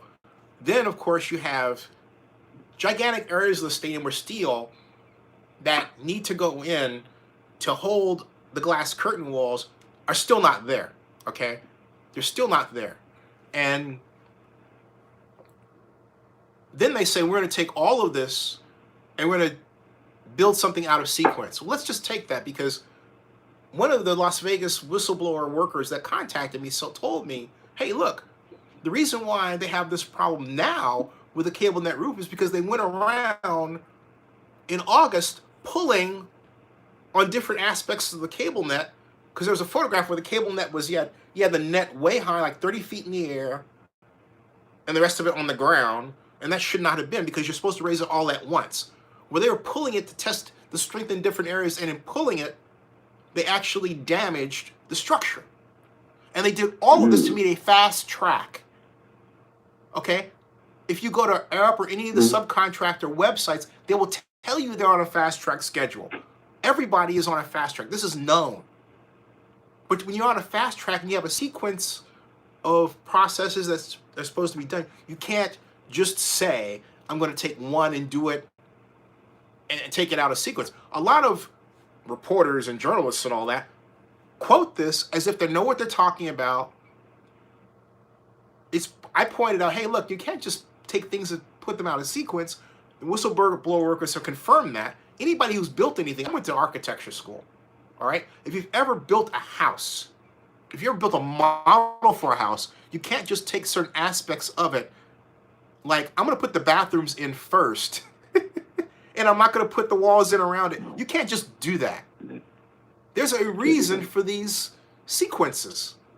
And so for a lot of you some of you are on this site right now, to put this information out there as if you know what you're talking about, you're not working on the stadium. Whereas I got guys who work on the stadium and inform me on a regular basis. You're nuts. Okay, just accept the possibility that they're not doing this right, because they're not. That's a fact. They're making a ton of mistakes, and they need to rectify them. If you want to help the stadium project, how about coming up with ideas that help them solve their problems? It's like, some of these folks act like, if I may, some of these folks act like they believe more in humans than God. And the humans are making these mistakes. You push somebody to build the stadium equivalent of the Challenger. You know what I'm talking about, NASA? All right. Okay. Okay, guys. Your thoughts. All right. Because it's pissing me off with this stuff. It's like, just Joseph, real quick. Well, on top of all that, there's also mechanics lien, which complicates these things even more. And with regards to the money issue, one of the reasons why I was mentioning March 31st, Vinny, was that until March 31st, they're going to still try to sell the idea of the Raiders coming so they can line the pockets. They need money. Yep. They need money. So to me, that's one of the main reasons why they're going to wait till the very last day to announce they're coming back to Oakland, because this whole time they're going to be trying to sell. And recently, I don't know if you guys have seen, the Raiders Foundation is releasing a program for individuals to buy bricks to line the entrance of Allegiant Stadium. And that's somewhat pricey. One brick, there's 4 different levels of bricks, or 3 different levels. One 500, or 850, 1,000, 1,500. Yeah. To purchase bricks for the Raider Foundation. Now, I wonder how much of that actually goes to the foundation, and how much will go into quote-unquote executive expenses, and maybe pooling that money for their own use. No, that's a great point, because I could say that, look, the mechanics lien point to a cost overrun potentially $298 million, all right? That alone eats up the additional PSL money the Raiders made, okay? Mm-hmm. So then we don't then we don't. No one's talked about the cost of the parking. We hear about it, but what's the price tag, right? And then again, no one's talked about the off-site infrastructure costs. Okay, Uncle Sheldy is not around to pay for that stuff. He's around, but he's not paying for it. All right, that is not there. Okay, all right. So, and Raider Terrell says the mechanics lien isn't on the Raiders. It's mechanics lien is on Mortensen, but Mortensen can turn around and sue Stadco. Stadco is the Raiders. So I know a lot of people are saying, oh, like, Don Webb said the other day, well, the Mortensen's going to have to pay for all of this. And I'm thinking, you know what? Mortensen is not going to sit back and just take all of the costs heaped up on them. If in some kind of way Stadco has asked them to do something in such a way that they could be thought of as the reason for that cost overrun. If that, all right, because you have to remember something. Mortensen, the design for the stadium didn't come from Mortensen. It came from H&TB. Who hired H&TB? The Raiders. Stadco hired them. H&TB took the Manteca design that was created in Carson, and they tried to modify it, and they're still trying to modify it for Vegas. They had to take a design that originally did not have an earthquake readiness provision and install that, among other things. And they had to do this on the fly. So they have been quite literally trying to fix this bad thing, okay? Period. All right? Period. Okay? So I don't care who stated what they're going to pay for. I've seen this before, and this is why, and it's kind of funny to have all these nabobs, talking like, oh, they said this, okay? Because it's like, this is the first stadium ever built, and this hasn't happened before. On the Falcon Stadium, the steel fabricator, because of the problems they had with the Falcon Stadium, is out of the business. My prediction, Mortensen, Sign, and McCarthy, after this, they're going to be out of the business for a while. The people that are doing this in terms of these large stadiums, they're going out of business with this stuff. I mean, there used to be a lot of them. Now there's a handful, and the cost is going up because there's so few of them, all right? This is not, by any means, the first time these folks are having problems, and it's becoming more and more acute. And in this particular situation, it is especially acute, all right? So, being back there trying to, on social media like this guy is doing, trying to, like, cover up with stuff is hilarious. But I'm telling you, it's also really stupid. The bottom line, it really is. It's like, no. No. My whole point is, and I want this person to keep talking, because it illuminates these problems. Do you want a substandard stadium? Obviously you do. Okay? Just admit it. Just admit that you want people to walk in there and you want stuff to fall on them when things go wrong. Ooh, you don't want that to happen. I mean, well, this person does. This person certainly does. Okay? Straight out, this Randall Terrell does. I'm putting this guy's name out there. He does. Okay? He wants problems to happen. Period. It's always, oh, you're not okay, look, the bottom line is these things have problems. And that's okay. The joy is in fixing them. That's where you want to be a real fan, help them fix the problem. Like when the workers, were advising me, there were a lot of things I can't tell you they said I cannot say, or they would be out. And they were protecting the worker. I don't mean in terms of identity. I mean in terms of how the workers were thought of. Okay? These are, okay? So, those are people I really respect. Randall Terrell I have zero respect for. He doesn't work on the stadium. He doesn't know what's going on. Nothing. And you're not stating any facts at all. Period. Zero facts. This guy might be, Rich Vallada with a Review Journal or whatever. Or, somebody else. Or I think, I heard that Vinny Bonasori is actually working for the Raiders. Oh, really is? Yeah. I'll tell you, I heard that, I met a guy who was related to him at CES, And I wasn't going to put that out there, but I'll just say that because there are a lot of people who are just, they're not being direct about who they represent and who they come from. And I'm proud that, I'm happy that he's getting paid, but tell people, hey man, the Raiders are paying you because it's known. Hey, you know what's even more interesting about that, Vinny and Vinny, is that, as Vinny, you even mentioned it yourself, was he's working for the Review Journal. And if he's working for the Raiders or being bought out by the Raiders, who owns the Review Journal? Sheldon Adelson. That's a good question. But see, Sheldon Adelson. Exactly. Yeah. But that's my point. That's my point. Remember, Adelson was supposed to be part of this whole deal. So I wonder, as you mentioned as well, Danny, maybe somewhere he's still involved in the background, and maybe this is all part of the collusion, so to speak, of what's really going on. Well, he's involved in the background through his publication because you have interests among the family. All right, it's not really Sheldon Adelson that owns it. It's actually the family that owns it.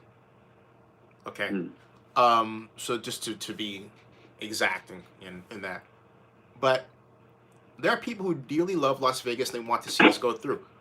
The large event center was originally supposed to be for UNLV, not the Raiders. This goes all the way back to 2011 because I followed this for a long time. I went to CES. I just celebrated my 10th year in Las Vegas for CES, okay? So my point is, the large-scale event center was originally something that was a dream in the eye of a number of people, including Sheldon Adelson, including Steve Sisolak. They wanted a facility to make UNLV football a better, attractive school for the Power Five. And that stadium, like for example, Guy Hobbs has been involved in this for a long time. Who's Guy Hobbs? Guy Hobbs is a friend of mine who's of Hobbs Ong, who is they're a public finance management and advisory company. They work on bond issues. And so Guy and I exchanged a lot of information about the bond issue that he worked on that, if you will, financially powers the $750 million bond issue. We exchanged a lot of spreadsheets. So there's a lot of information I have that a lot of you will never have in your entire life. Just being honest. And so it was through that exchange and that we had a lot of conversations. I mean, a ton. And the guy is a great guy. Guy Hobbs is a Mitch. He was at the SNTIC meetings from the start. He's the architect of the financing deal. So he knows the weaknesses and he knows the strengths. And that's why I was very concerned that the first thing that they did was they had a 1.5 to 1 debt coverage ratio. So if you ever get the bond ledger and you see the debt, monthly debt, and someone tells you they're covering that debt, your first job is to laugh at them. Because whenever you see the debt, you take that debt, you multiply it times 1.5, you get the actual debt. That's the amount of money you're supposed to have. That's your coverage ratio. That's your money bringing in each month.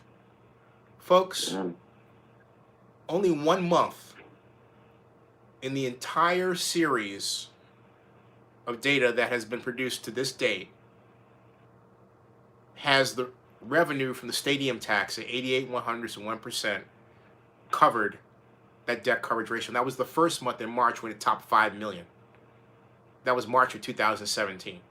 Because I've been tracking this thing like a hawk. All right? That's good. And so, and that's why you've been in the business for so long. And so basically, Guy told me what they did was really clever. I thought it was genius, the structure. They said, okay, normally if you have a revenue bond says, all right, I've got this money coming in from the stadium tax revenue, this 88 100ths of 1% of the hotel tax, okay? And if you exceed that amount coming in, your bond defaults. But in order to prevent that, you apply a backstop. What they did to get over it, okay, was they made it a general obligation bond, okay? They made it a general obligation bond. Well, see, like Randall Terrell says, so why haven't the bonds defaulted like they did in Oakland? This is stupid. The bonds in Oakland didn't default, idiot. And I'm sorry to call names, but, look, the bonds in Oakland were paid for by the city and county. They didn't default. That's what stopped them from defaulting. That's called a backstop. That's what a backstop is. So I'm saying you type this stuff and you don't know what you're talking about. That's why I'm calling you out. And you do it, it's like this drivel that comes off. And I'm like, really? And so I've been ignoring you. I thought, you know what? I'm not going to ignore them. I'm not going to monopolize it by talking about you either. But I just want to point out that's one of many ways that you don't know. And I'm sorry. Look, I apologize for saying idiot because I don't know. You may be a very brilliant person in other aspects of life. Cool. In this instance, you are really, really wrong. First of all, the bonds never defaulted in the case of Oakland. What happened was they had a backstop. What is a backstop? A backstop. John Marks, don't do anything to Randall. Leave him alone. Please. God. All right? We live in a free country. All right? All right? And it was bad for me to use, if anything, someone should just slap me for using a name. I apologize, okay? Okay? All right? All right? Now, Randall says, so why is Oakland still paying the debt? Because that's the way it's structured. It's the same way that Clark County, if you go through, by year 5 or 6, is going to wind up paying out of its general fund that amount because the stream isn't big enough. This is what happened was, and see what Randall Terrell should be asking is, why is this? And this is where you get into, whether or not a person is really interested in having a deal succeed or not. The question should be, why is it that the tax rate was 88/100ths of 1%? And I will tell you, as a person who's followed the SNTIC since its inception, because originally it started off at 1%, but Commissioner Sisolak and Governor Brian Sandoval were very concerned, as was a number of people, that was too much of a tax. It was equal to the amount of money they were pulling for the school system from the hotel tax. All right, so they felt like they couldn't square their argumentative circle. This is something that Guy Hobbs and I would talk about a lot. But what happened was it was lowered to 0.7%. Boy, 0.7% was real trouble. Even I said, hey, you know what? You can't do this at 0.7%. Yeah, change it. Bring it back to 1. But no, they settled on 88/100ths of 1%. And what happens under standard normal, and this is the problem that got everybody, all of us, into trouble, all right? At the time the deal was being structured was 2016. What was going on in 2016? Las Vegas was enjoying its greatest rates of visitors in its history. And so what happened was they started structuring this forecast as if that was going to continue. And then something funny happened. Starting later that year, and then really acutely in July of 2017, visitor rates for that year started being less than the year before, and then it continued. By 1 October, the problem had already started, but it wasn't on everybody's radar. It was just starting. Then 1 October came, and everyone says, oh, well, the visitation problem is because of 1 October. It's not. It's because of the high resort fees that were getting up to like $42 a night. Was because they started nickel and diming you for parking, cocktails, and things that you should never used to pay for in Vegas. It's because people were being squeezed around the country, having to work, Uber, Lyft, and all these other, I call the jobs just to make ends meet. And meanwhile, we're allowing jobs to be offshored or automated out of existence. And then it's because we don't have what Andrew Yang is talking about, a guaranteed, minimum standard of income, which has been in our conversation since the Nixon administration first floated the idea in 1972. That's how far back what Andrew Young is talking about now goes, all right? Mm-hmm. So it's for that set of seemingly complex, but really not so much economic problems that have all come to play in the problems that Las Vegas is facing right now that bear on the Raiders' bond issue and also bear on the Raiders' ability to succeed in Las Vegas in the long term. All right? Yeah. It's not an easy situation. I never said it was. And so my point is, to Randall and those others out there, be proponents of trying to fix it. Like, for example, when I was at the Raiders sponsor party at CES last year, I said to Elliot McCabe, who's the Raiders banker, all right, good guy, great guy actually, and then I said to Dan Vitrelli, who's the Raiders attorney, who I love, and, Dan, I think, is trying to bulk up, and he's starting to look like a mob dude. He's like he's got the traps, his arms like bulging out of his suit. And I'm still thinking, dude, are you like the Raiders attorney or what are you? Anyway, but he works for Joe. He works for Joey. He works for Joey the Pig and Uncle Carmine. No, Dan's a great guy. Dan is I've known every Raider attorney going back to Jeff Murin. That goes a long way back. Anyway, goes back to like the 80s. Anyway, and Amy Trask, of course. Anyway, point that I'm making is that I said to both of them, I said, look, why don't you have the Nevada legislature and your governor, who's Sisolak, who is, the proponent of this, why don't you have him reinstall what the original SNTIA, Southern Nevada Tourism Infrastructure Act, was supposed to have, which is a redevelopment area, tax increment financing area, so that you can pay for these offsite infrastructure costs. Because at the time, the chief operating officer for Las Vegas Sands had said that Adelson's going to pay for all that. And I'm thinking, don't count on that. Keep that provision in there. But there was such a desire to make sure the public money was little, and comparatively speaking, or not so large, that they took that out. And the other idea was that Uncle Shelley was just going to write a check. That was the idea. Oh, problem with cost overruns? Write a check. Problem with offsite infrastructure? Write a check. Well, you know what? That's not there. And that's the major problem, folks. Check. Yeah, he's not writing a check. So, the public relations thing is one thing. They might be out there, pumping up and giving a good word and helping things. But look, there's a feeling among some that eventually the casinos will wind up owning the Raiders, if not part of the NFL. And little by little, you can see that happening. Look at DraftKings. Jerry Jones is an investor in DraftKings, one of the original ones, okay? There are little by little signs where this is in the NFL's future. And for good reason. Because you don't have media rights. Yeah, media rights costs dwindling on a per organization basis. Still high, okay? But at what point are they not going to be able to command a $27 billion, check? Now, this next go round with the collective bargaining agreement will not be that time. They'll hit the record again, but after that, who knows? How do you see the collective bargaining agreement coming out? I hear you say that again. How do you think the bargaining? How do you think the how do you think the Players Association and the NFL itself is going to?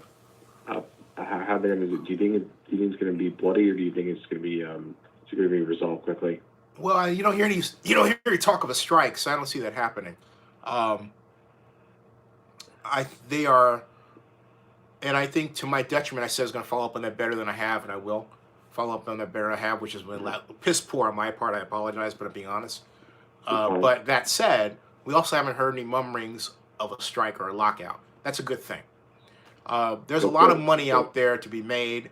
As you can see, the NFL is still, as Jerry Jones put it, that same party. And by the way, when I said to McCabe and Ventrelli, they should do tax income financing zone, they both nodded in agreement. So my point is, if you want to be, I can say to any one of you out there who claims to be a fan of this, I've been more of a fan because I have suggested idea after approach after idea. I told Eric Grubman that if Mark wanted to use the idea that I came up with to build a stadium for him in Oakland that he asked me to do, he could use it in Vegas. I was just that proud of what I was trying to do. So my point is, you want to really prove you're a fan, come up with a solution. Don't defend things you don't understand. Because you don't understand. Like I said. Okay? A lot of you guys out there, guys and gals, don't understand what it is you're talking about. I mean, I can I'm understand. someone that always likes to say. I'm sorry, go ahead. I'm someone who always likes to say, campaign. Don't complain. Campaign. Yeah. By that I mean it's easy to just complain and just whine about stuff happening, but what they show how you truly are. Actually push for things. Actually try to get things and there's just done. all this you know what, there's just all this us versus them. I'm not against anybody, but a lot of these people out there, they're so immature. It's like, oh, I gotta be against Zinni, or I gotta be against I'm thinking, do you have a life? I mean, seriously, this is my business, all right? But I don't use my business to do what other people do with their business. Like some people, the Review Journal do it. They pick it us versus them. The one person who did not do that is covers the hockey now, and that's Ed with the Review Journal. Ed and with the Review Journal, who visited Oakland and actually interviewed me, and he interviewed Brian Bausman. Ed Graney is his name, and he interviewed us at Perch Cafe. Ed Graney, great guy. I love Ed to this day. All right, Ed is truly a consummate journalist. Okay, he asks questions, presents his points of view, barely, but he lets you talk because he wants to learn, and he does what his superiors ask him to do. He stays within, what he's assigned to do, but he's a delightful person to talk to. He doesn't get on Twitter and try to flame you and all this other stuff or any other social media. All right, and for that I thank him. He came up. We gave him a great interview, but they never ran it. Why? I don't know, but they never ran it, and maybe it's because they're associated with the Raiders, and maybe Mark Davis didn't want us to be heard, because I know that Baus has been very critical of Mark Davis in a way that I think, it's a little harsh. Okay, and then there's me. I like Mark. That's me. I choose that. And, I'm sorry. Go ahead, guys. What were you saying? How does he compare to Al in his later years? How does who compare? I'm sorry. How does Mark compare to Al in his later years? They're completely different people. I have to say, Al was, he was very much on the outlier of the league. He liked, the name for Al Davis was Mr. Abstention. Now, my personal connection with Al Davis was less than it was with Al Casal. Al Casal was my right hand. In turn, Al Casal was Al Davis' right hand. And what I mean by that is, let me explain. When I worked for Elihu Harris as economic advisor, it was Al Casal who came to me and said that the Raiders wanted to reestablish the 400 preseason game, but they didn't want it to look like it came from them. And so they asked me to get to know, they said, in fact, if you're ever in Alameda, California, I don't know how many of you are watching are in California, but if you're ever in Northern California, if you ever go to Alameda, go to Luigi's. Great place on Park Avenue. We used to get the corner table. You walk in, the corner table's over there. Once a month, he and I would sit down. Al Casal taught me all the NFL politics I know to this day. What I mean by that, I don't mean the Who's, because some of the Who's are passed away, like Leonard Toews, who owned the Eagles. But how the NFL works. The NFL nices you to death. Like Commissioner Goodell came into Las Vegas. All right? His job is the marketer. He is going to nice you to death. He is going to make absolutely certain that you have a positive experience, a positive thought about the league. When we had our lunches, the first thing that Mr. Locosal told me is, he goes, now there's a guy I want you to get to know. This is in 96. They said they're grooming him to be commissioner. He's Roger Goodell. His title at the time was Executive Vice President of Football Operations. He gave me Roger's direct number. Roger called me back when he was en route to Europe. That's the first, and I was in my office. That's the first time in 96 that's how I met Roger. All right. So does Roger? How does Roger deal with all the? Because there's been a lot of controversy with the NFL, and obviously we know how much people you like to. speak up louder when you ask that question because I can hear you. Yeah. What? Speak up louder because I didn't hear you. You were talking. Oh yeah, how does Roger deal with the constant ridicule that because he seems to be like a big lightning rod himself, and like when there are controversies and people like to attack Roger, how does Roger deal with all that stuff? Well, I don't attack Roger. I've never attacked Roger. No, not you. I mean other people. Oh, how does he deal with it? Well, he's got a great family base. He's not a social media. He's not on social media a lot. You have to remember that Roger. Roger has staff that represent the league, but he's not out there thinking, God, what do you think of me? God, what do you think of me?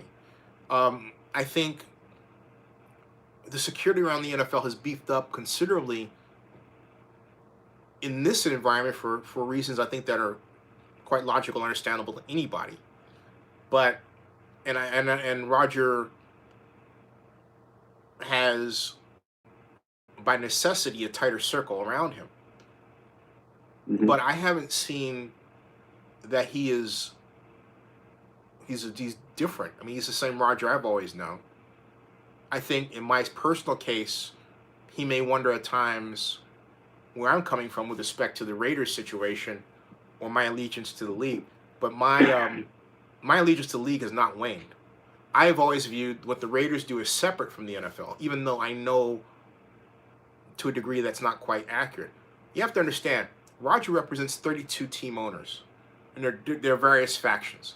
You have some who side with Jerry, others who side with other factions. You have new people like David Tepper who have their own ideas, and David, remember, is worth $11 billion.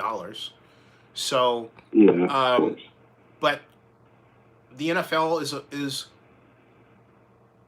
a collection of mom and pops that happen to be extremely rich. Okay, all very nice people like Stephen Underwood, who's CEO of the Tennessee Titans, and hey, when he wants to bring the NFL draft to Nashville, it's because he had a committee that was, I believe, chaired by Tim McGraw, who's a great guy. All right, so these are people who are used to, they view the world as I think anybody else would. They view the world through the lens of their businesses. And if you ever establish a business like I have my company, you're going to get to that point because you got to put food on the table. You have to keep a going concern going. All right? You have to view the world through the lens of your business, and that's what they do. And that's true for Mark Zuckerberg at 23. Doesn't matter how old you are at all. It's not a better than or anybody else. It's a choice way of thinking. Okay. So my point is that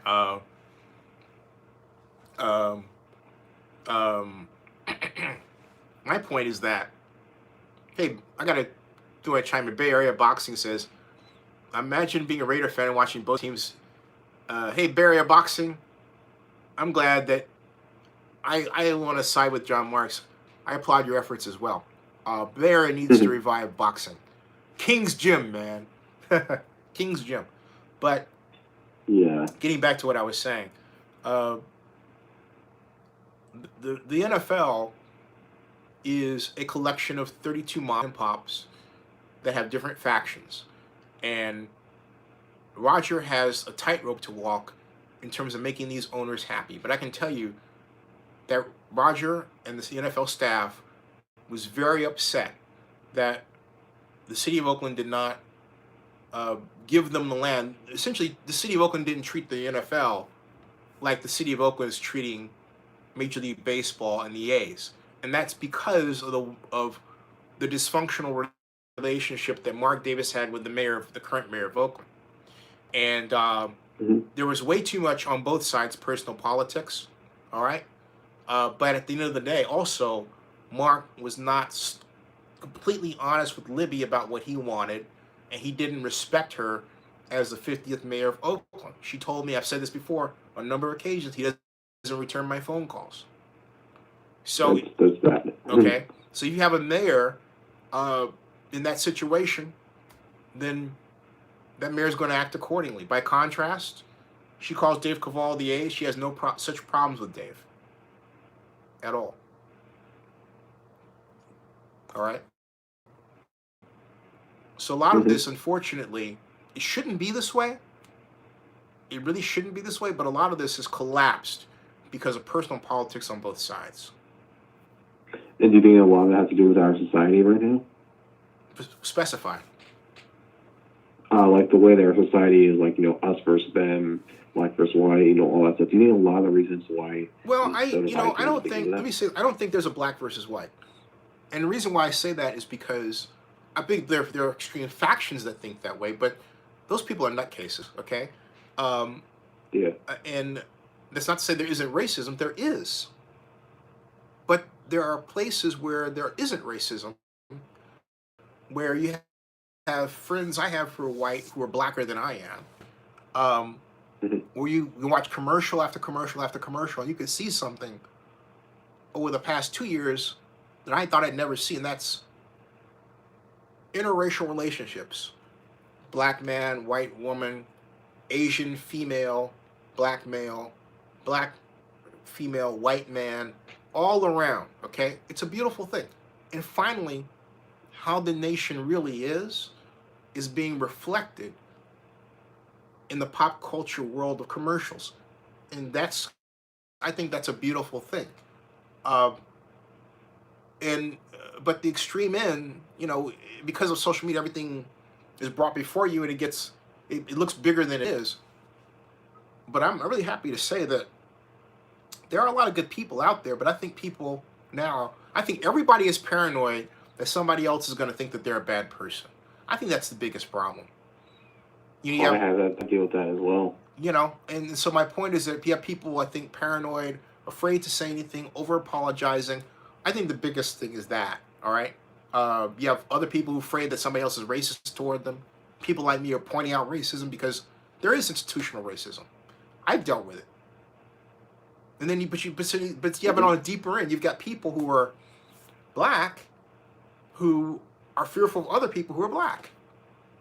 Okay? I mean, you want to understand black on black racism, there's one movie that I think everybody should watch.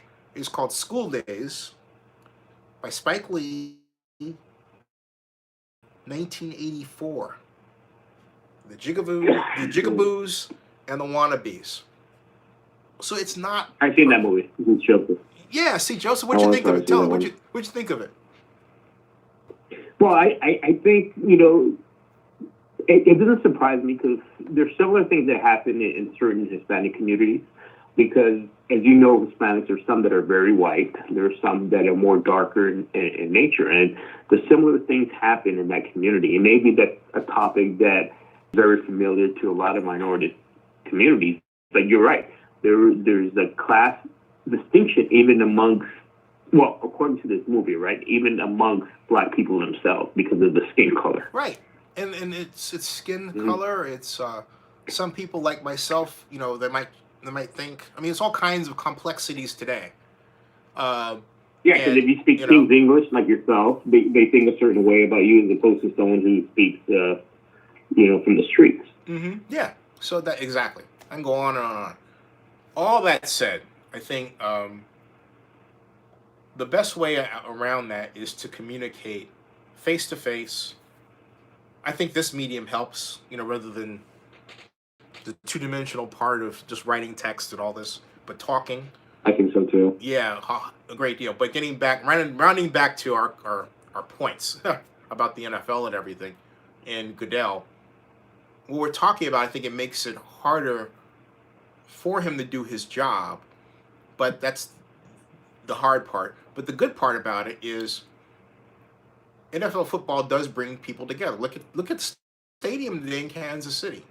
Look at the Niners Stadium. I haven't seen Niners Stadium like that in ever, right? I mean, that was incredible. That was incredible. The Pac-12 championship was held there. It's like the Pac-12 didn't exist. Today, packed, sold out. Last time I saw it like that when it was for the 50th Super Bowl, which I attended. Hey, folks, it is 2:05 in the morning here, and I think us.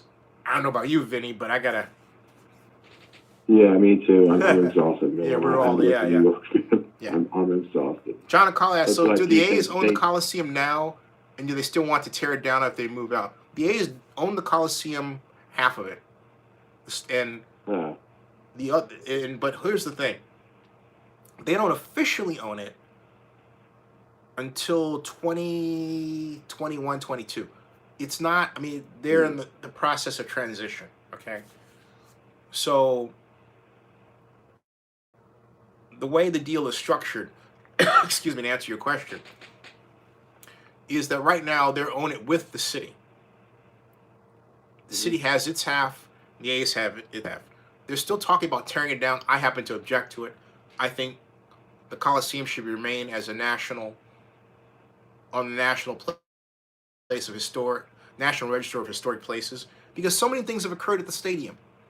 Day on the Green and Linda Ronstadt in 1978, the Raiders' victories, the Rolling Stones and Mick Jagger in October of 1997, where I was 10 yards away from Mick Jagger. He was on the stage. I mean, everybody there's these memories, and you just want to tear it down. You know, why? I don't get it. Yeah, I don't know. She says, she says Oakland City, you got it. She says Oakland City leaders' arrogance lost the Raiders and the Warriors. No, I wouldn't say that, Chi. It wasn't that. Okay, it was, you know what it was? It was, it was the Raiders and the Warriors not being champions of Oakland. Because if you're a champion of Oakland, like, you want to stick in there, put money in the politicians that you believe should be elected, get to know everybody, make sure, like any developer does, your deal gets done. You don't just cut and run.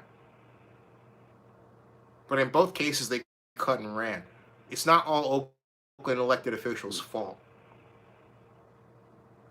Some, but not all. Both sides. Yeah.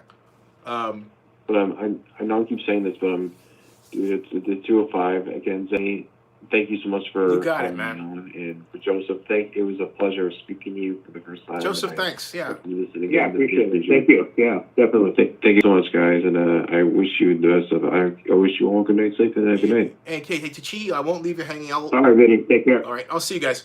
We're out. All right. We're all gonna cut out of here, but Chi, I'm gonna take up your question on a separate vlog post. Thanks, everybody. We're signing out for now. It's been a great 1 hour and 22-minute show. Wow. All right. Thanks, everybody. See ya. See you tomorrow. All right. See ya.